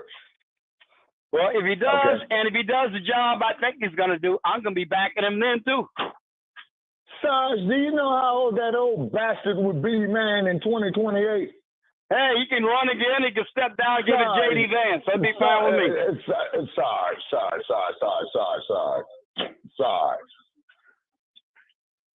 That's fine with me, too. I think J.D. Vance is okay. Okay, Sarge. Okay. That trick was the president, man, and what was it, 2016? Lost yes, 2020. Sir. Okay. Yes, sir. He sat out 4 years, right? He was robbed of his election in 2020. Go ahead. Man, that crooked bastard wasn't robbed, Sarge. Come on, man. Come on, man.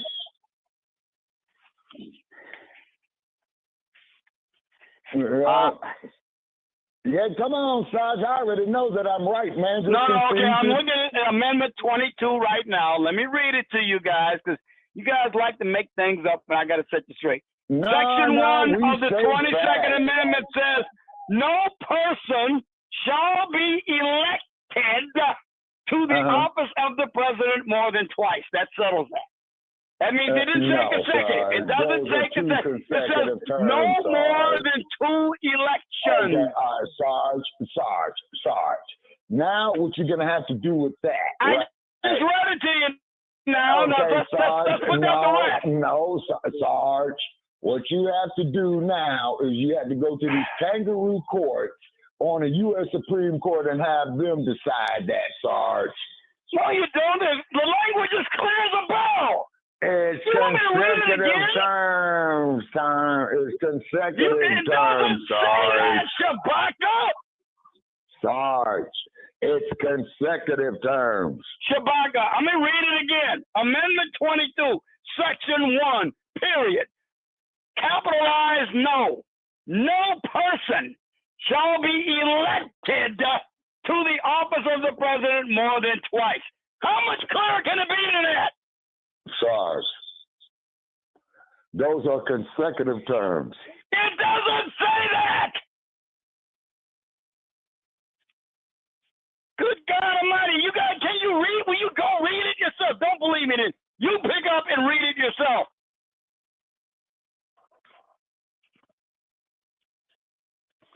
What does it say? Read what it says.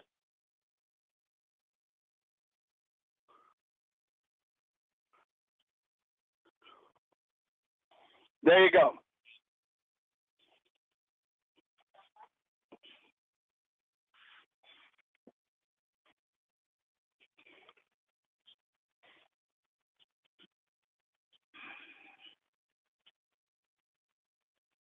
Right.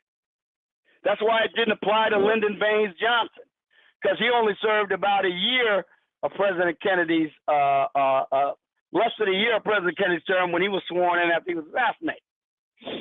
I will not seek, nor will I accept the nomination of my party for President of the United States.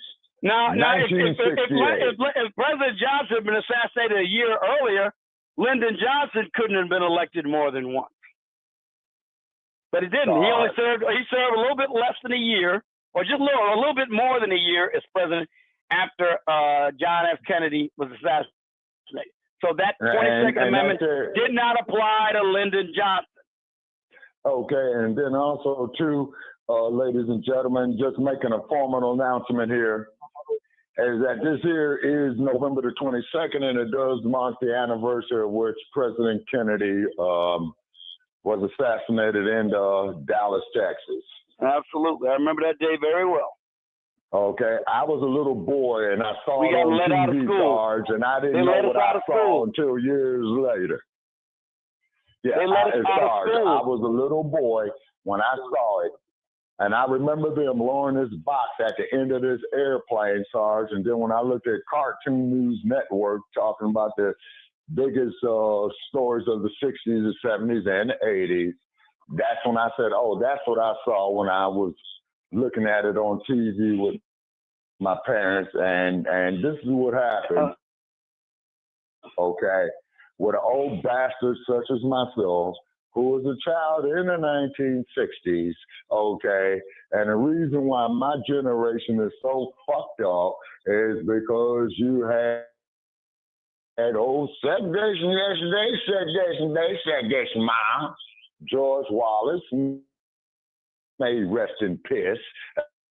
And I want to make that perfectly clear. You always do. Oh, yeah. And then also, too, what this guy here, you know, out of Louisville, man, and just like Sarge, as you know, just like as you know, Sarge, when he went in on the lecture circuit, you know, the white boys called him every kind of nigger, every kind of black bastard and what have you. And then if he says, you know, if I'm going to die, I'm prepared to die fighting one of you. Do I got any takers? But Sarge, you never told me, Sarge, that after he said that, how come you could hear a pin drop in the room, Sarge? Because he was talking to a bunch of fucking cowards. That's why. Then he also, too, said, Sarge, hold it, Sarge. He also down, but you white boys is out here running to Canada and burning a draft card. So who was the coward, Sarge? I can't hear you, Sarge. Do you mind if I answer your question? If you answer all these questions, don't let me answer them. Because what he said, the reason you could hear a pin drop is because the statement was so audacious in the context of the time. That's why. It was audacious. It was an audacious statement. No one expected anybody. No one in the world is going to take on the heavyweight champion in the world. They're not cowards. What they gotta go attack him for? Okay, but that would be illegal. Why would they commit a crime? Because he makes a statement they don't agree with. Okay, besides, they called him a coward, Sarge. Do you know how much fucking I know they call him a coward. Well, I don't share that assessment of him. He was principled. He really believed that he was, and the Supreme Court confirmed him in that belief, that he was exempt from the draft owing to his status as a Nation of Islam minister. Okay, besides. It's got nothing to do with cowardice. Okay, Sarge. Isn't that even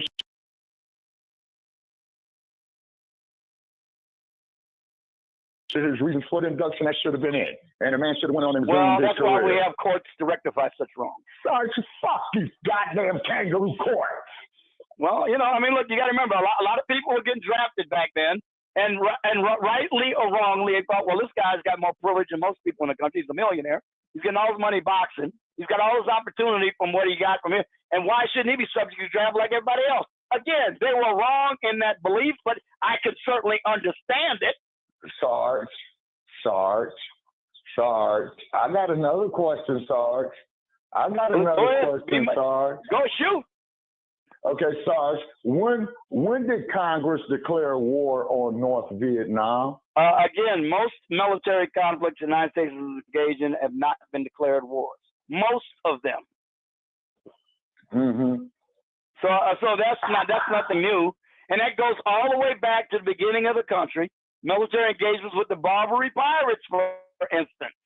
We sent Stephen Decatur and the fleet over there, and the United States Marine Corps to the shores of Tripoli, and that was with the founding generation, and they went to war without a declaration of war against the Barbary pirates. Okay, now sorry. So I'm just saying, most of the wars the country has been involved in have not been declared. The ones that were, of course, the Revolutionary War, the War of 1812, the Mexican-American War, the Spanish-American War, World War I, and World War II. Those are the only declared military actions the United States has been involved in. That's the only one. That's Sarge. There's a place. Civil War was never declared. No, Congress didn't declare war on the Confederates. Okay, Sarge. There's a place in Los Angeles, Remember, California. only Congress can declare war. They never declared war on the president. They simply gave authorization for the President of the United States, President Lincoln, to put down an insurrection and a rebellion. And they gave him authority to do that. A police action, Sarge. A police action. Well, that's bullshit. But, you know, I don't believe police action. Real shit. It's war. Korea wasn't no damn police action. The United States Army almost got defeated in Korea. That wasn't no damn police action. Sarge, when did they declare war on North Korea, Sarge? They did not declare war on North Korea. Once again, Sarge, a policy enforcement action, police action, Sarge. You tell the soldiers they were facing North Korean tanks whether it was a police action, because they didn't think so. They didn't have no tanks at the time when they first went over there. They didn't have any heavy artillery. They didn't even have anti-tank weapons that were useful, because those shells in them were worn out, and they had to engage in a rout. It looked like a war to them. The North Koreans routed the first American troops got sent over there. Okay, now, Sarge. Yes, sir. Yeah.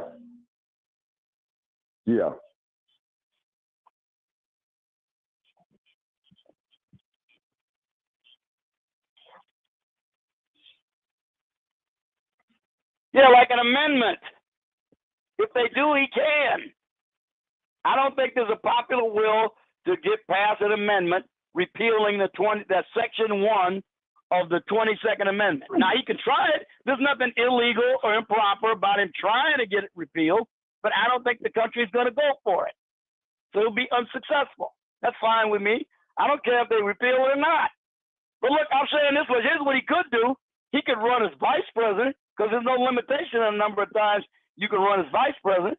And if he gets, wait a minute, years old. It doesn't matter. There's no age limit. Now that's up to the voters to discern. If the voters want to discern he's too damn old, they won't vote for him. So anyway, But anyway, the point I'm trying to make is he can run for vice president. If he runs vice president and something happens to the president, but it's not likely since he's 83 years old, but let's say it did, then he could become president because he wouldn't be elected. He would be succeeding to the president. It's a line of succession. That's not an election. Sarge.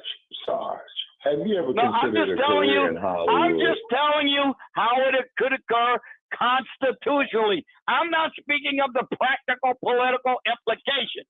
Will you please make the separation? Sarge. That's how it can happen constitutionally and legally. Sarge, you know who you sound like?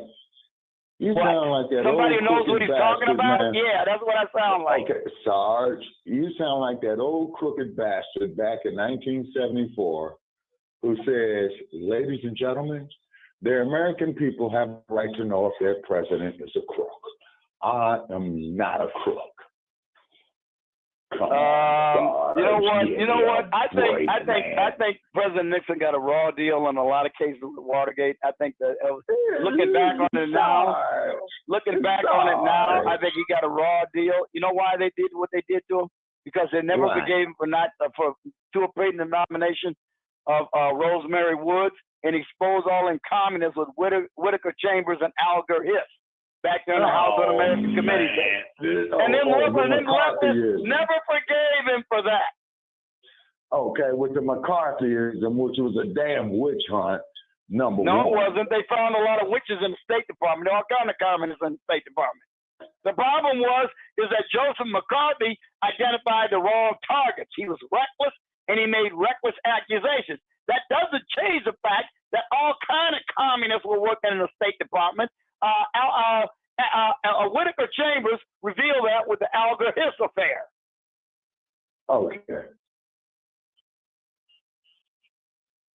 Okay, you going to change the subject now? Okay, let's change the subject. What about the war on poverty?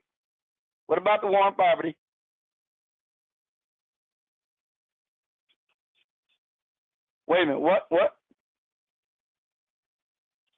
That was Lyndon Johnson's thing. That wasn't Richard Nixon's thing. Okay. Well, Richard Nixon wasn't behind the war on poverty. That was Lyndon Johnson with a Great Society. Mm-hmm. And then Nixon Johnson was a really fairly effective commander-in-chief during the Vietnam War. If he had been in charge at the beginning of the Vietnam War, it would not have turned out the way it did. That I can guarantee you. Sarge. What? Sarge. Yeah, he stepped down. Why did he step down? Because even though he didn't have anything to do with Watergate and a Watergate break-in, he did cover up for his Confederates who were his subordinates. That's what got him in trouble, the cover-up. Not the fact that he ordered it, because he didn't order the Watergate break-in. And here's a dedication to your president, Sarge, Donald Duck Trump, the dump, as in human shit. And I'm going to make this perfectly clear. You always do. You always do. Did you hear that, Sarge? Yeah, you always make it perfectly clear, Shabaka. I wouldn't expect anything less. Well, I appreciate that, Sarge. You're welcome, sir. Really, I do. You're welcome. Now,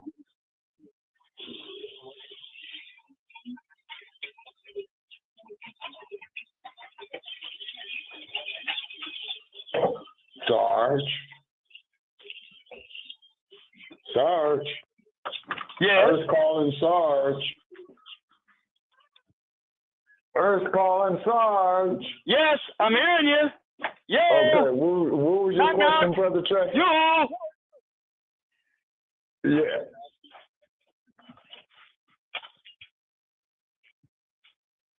Yeah. Oh, that's easy.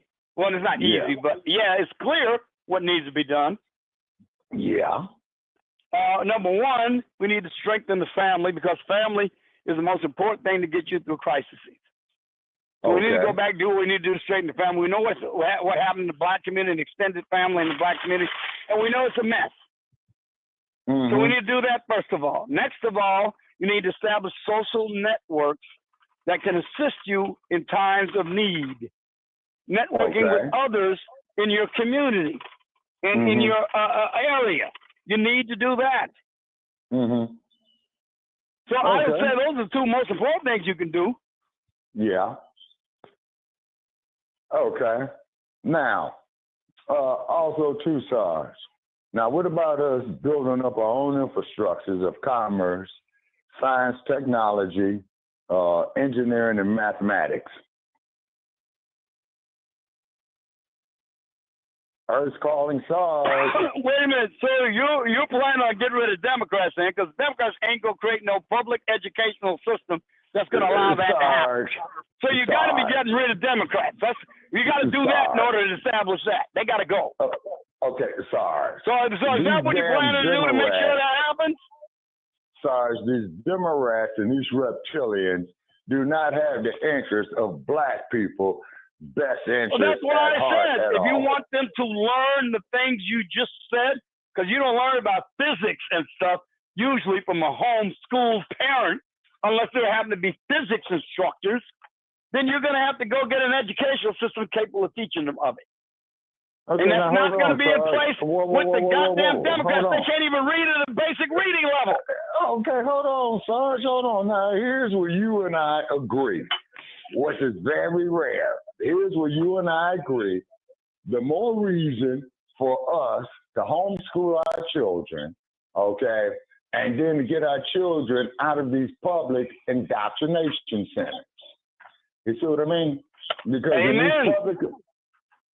these public indoctrination centers are sitting up there like they did in California, and they had to shut it down, where they had drag queen storybook hour where these two transvestites were sitting up there influencing children in their formative years of men wearing dresses, shoving ketchup up their asses, talking about that they having menstrual cycles, right? Okay. Yes. And then to find out that both these bastards, man, were pedophiles and had prison records.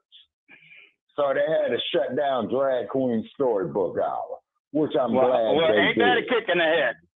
Yeah. But Sarge, that's California. It's warped. It's out of its mind. You see what I'm saying? Maybe a quake will come along, man, and make Nevada the West Coast. You see what I mean? Yeah, I see what you mean. And I wouldn't mind that too much terribly if it did happen. Yeah. I wouldn't mind that too much if it did happen, because I guarantee California is like Sodom and Gomorrah. Sarge, you'll get no argument from me. It is Sodom and Gomorrah. Go look at a cesspool, man, where the Presidio is called San Francisco, California.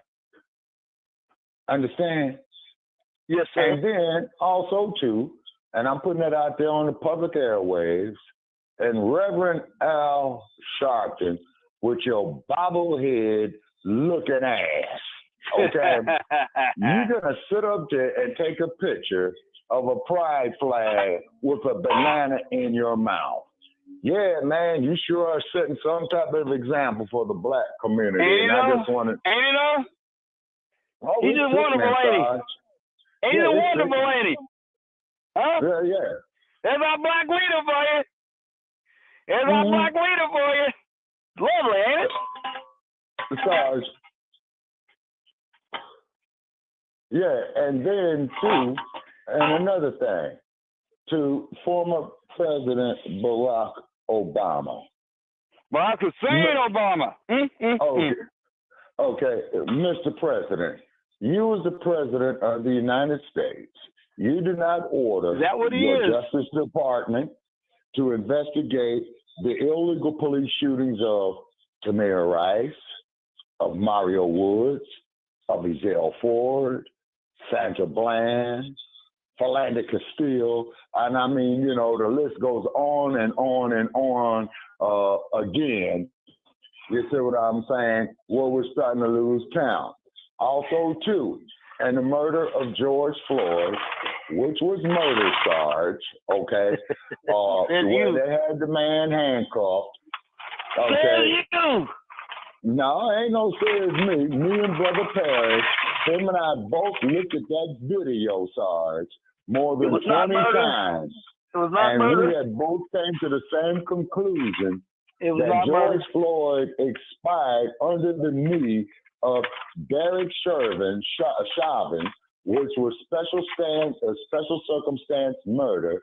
And then any time that when you get a murderous police organization like the Los Angeles Police Department that states that this here was murder after he put his knee on that man's neck after 5 seconds when he proved his intent. And anytime that you get their use of force experts to say that this here went against all protocols, something is wrong, man. I got news for you. I got 3 autopsy reports that don't agree with you at all. 3 separate autopsies, including one done by the family that don't agree with you. Sarge, those autopsy reports, were they done by Thomas Noguchi? So he's the only one who's doing an autopsy report? No, they weren't. Okay, wait a minute. I take that back. One of them was. The one done by the family was. Yeah, one of them was.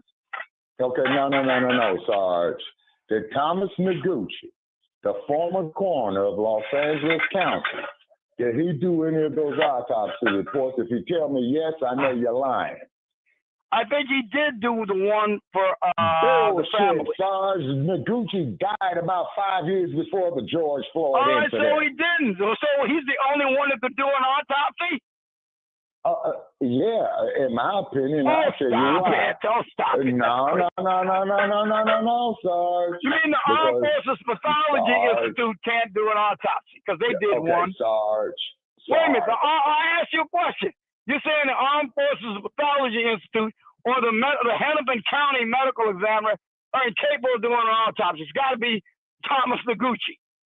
Yeah, because, see, Noguchi did the autopsies on Natalie Wood, Sharon Tate. Is he the only one in the world? Robert F. Kennedy, William Holden, Natalie Wood. You see? The only one in the world there. We can't get nobody else. When he's gone, that means he died, so that means no one ever's going to be able to do an autopsy again. Not with the integrity of Thomas Noguchi, Sarge. Oh, Lord have mercy. Okay. Whatever. Okay. Again, we don't agree. We don't agree. Okay. Well, Sarge, we disagree agreeably. I'm just merely stating facts. You see what I'm saying? Out of all my number of years. No, I'm stating facts, Sarge, okay? It's because I grew up in Los Angeles County with its kangaroo courts. Also, too, Sarge, guess what they did in Los Angeles County? They recalled the district attorney. It might be hope for that cesspool after all. You mean Gasconi? Yeah, they threw his ass out of office, Sarge. He got recalled. Hallelujah. Hallelujah. Hallelujah. Hallelujah. Hallelujah. Hey, good job. Okay. Also, there's some hope for the people of California yet. And hold on, too, Sarge. More great news. They recalled the district attorney of Alameda County, Sarge. You're familiar with Alameda County, Sarge. That's the birthplace of the Black Panther Party. Okay. Yes, I am. And they also voted out London Bridge as the mayor of San Francisco. Yeah, I heard about that one. Okay. Now, that's even better. Okay, hold on, Sarge. The Bay Area is its own planet. No, I take that back. Los Angeles is its own planet. The Bay Area is its own galaxy. Okay? Now, the thing is this, Sarge. We are the people. Okay, and we're winding down. I'm going to give my closing statement. As I've always stated before, Sarge, over the last 7 or 8 years, we've been acquainted. Because as you know, Blog Talk is going off the air in January the 25th of 2025. Okay, so they're killing our free speech right there. And I got to figure out a way how to save these episodes. You see what I mean? Oh, Lord have mercy. Yeah. And then, you know, I am going to make some appearances on Joe Gibson's show because he'll be going off as well, too. That is, if he decides to have me. And then also, too, I'm going to try to get the Alaskan on, is because him and I, we disagree agreeably. I'd like to interact with him a little bit. You know what I'm saying? Yeah, don't you just love civilization when people are civilized? Okay, well, see, Sarge, there's nothing wrong with disagreeing, but just disagreeing agreeably, okay? Is because, unlike you, Sarge, I do not claim the blood of no raping, slave trading pedophile. Well, am I That is a supposed to deny it? contaminant. I'm supposed to pretend like they didn't exist? And they make, Sarge. and because of them, Sarge. I'm here? Sarge. That doesn't make any That's, sense at all, Shabak. I'll never understand you. I will never understand you. No. Sarge. What you just stated right there, sir, is bullshit. It's the truth. It's no, a scientific fact. Bullshit. See what I mean? You mean your ideology overwhelms you? You like God to say a man can say he's a woman. Okay, tell you what. That sounds to me like you're the same kind of school saying a man can just declare himself to be a woman, and it's true. No, they want I don't to be. agree with Sarge. I don't agree with that bullshit at all because can't no way, no damn 5 o'clock shadow. Well, how can you eliminate? How is it possible to eliminate anyone in your ancestral line and you to be alive? How is that possible? You never do answer that question. You never can because you know there's only one way it can happen. Sarge. There's only one answer. Okay, Sarge. Here's what you and I are going to do. And Brother Che, you the co-executive producer, please tap it up. Here's what we're going to do, Sarge. You and I, Sarge, are going to sit up and debate and argue for about 2 hours on one of our last episodes, and we're going to simply call it The Hummingbird. With you telling me that bullshit right there, Sarge, is telling me that now the you want to believe hummingbird... in fantasy. No, these are facts. Yeah, okay? you do. Mathematically, Sarge, the hummingbird cannot fly, but however, it does fly, and he is quite agile. And from what I understand, Sarge, he's got a mean sting. Now, you was diverting from me, Sarge, on a previous episode, man, talking about bumblebees, okay? So what we're going to do, Sarge, we're going to make a special edition on that, okay? So I got to go get some more books on physics and all this old type of crap, Sarge. Well, I tell you what, you try to export that belief system to build an airplane, and you will wind up in an aircraft like the BG that has series of spectacular crashes in the 1930s because it followed the rule of the bumblebee. It don't work. It doesn't work for aircraft, that's for sure. Sarge, okay, the fact of the matter is this, Sarge.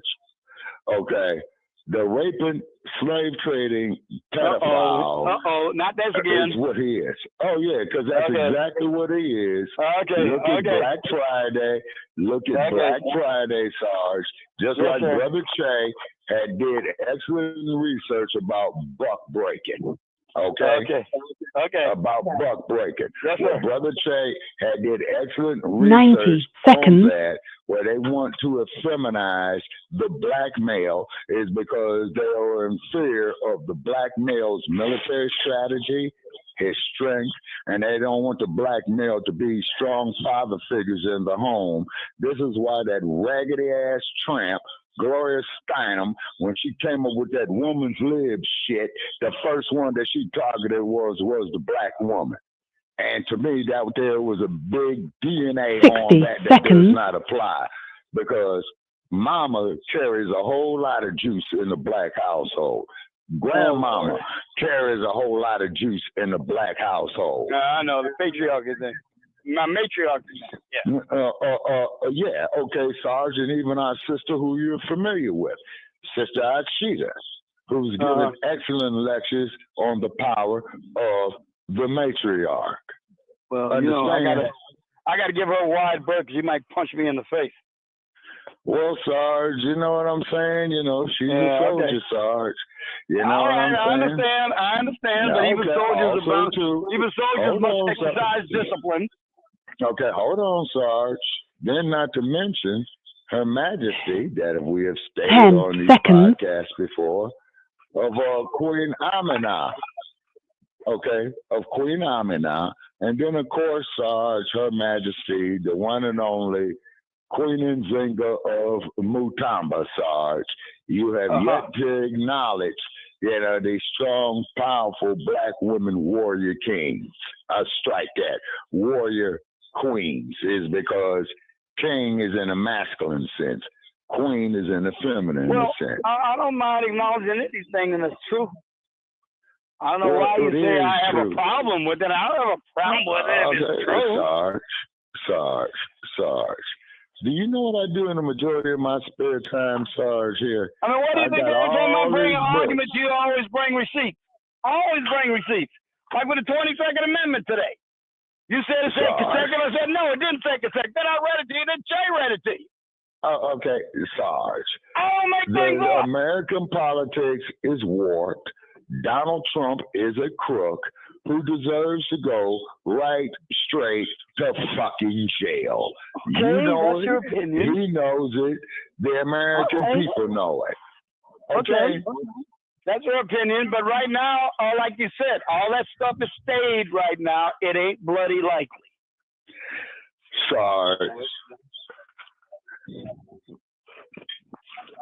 And that there was my closing statement, Brother Chase. Sorry, yeah. Go ahead, Sarge, with your closing statement, then the Brother Well, Chase. my closing statement is this, is that I think I would like to harken back to what you said a little bit earlier about what can be done in these coming travails and times. I think it is always essential to prepare yourself. Again, I'm talking about as individuals. Now, you were going to the macro picture, talking about developing economic systems and all that other stuff. Even though every time you participate in the free market, that's what you're doing. But yeah, I get your point, and we should do that too, but mainly form networks of people whom you are intimately connected with and be prepared to work collectively toward whatever comes up adversely that could affect you.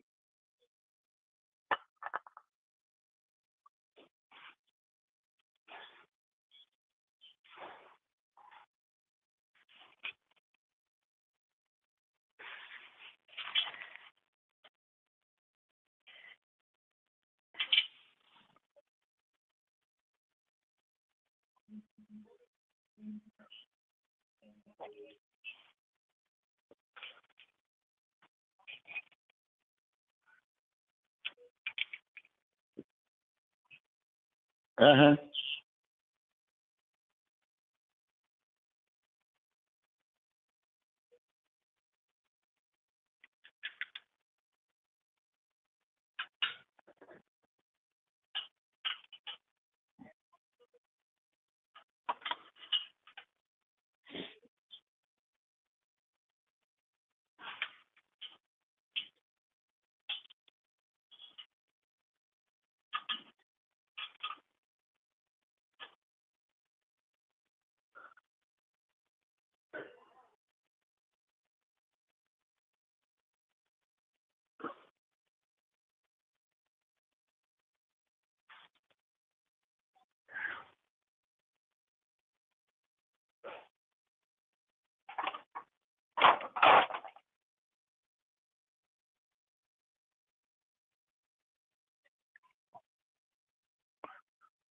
As always, as a reminder of how we got here.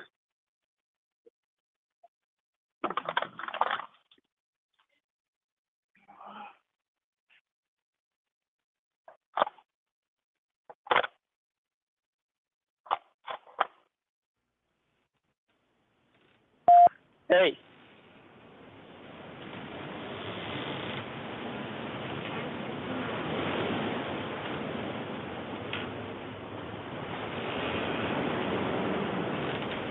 It's Matt, it's Ted, it's Kahari, since I tapped it in, it's great now. But yeah, join us tomorrow on Black News, Season 4, Episode 35 or 35, Part 1. So we'll see y'all there.